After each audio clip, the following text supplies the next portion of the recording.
Before each flight session with the Parrot Disco, you must make sure that you head into the wind. Don't hesitate to drop a few leaves to the ground to be sure of the direction. Also anticipate your landing. Ensure that you are in a clear environment with a soft surface, like grass for example, and push the takeoff button.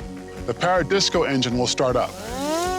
Launch the Parrot Disco slightly upwards and straight.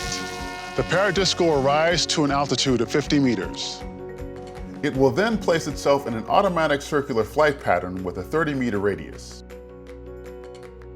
You can now pilot your Parrot Disco drone. Enjoy! Come discover our next video, how to pilot the Parrot Disco.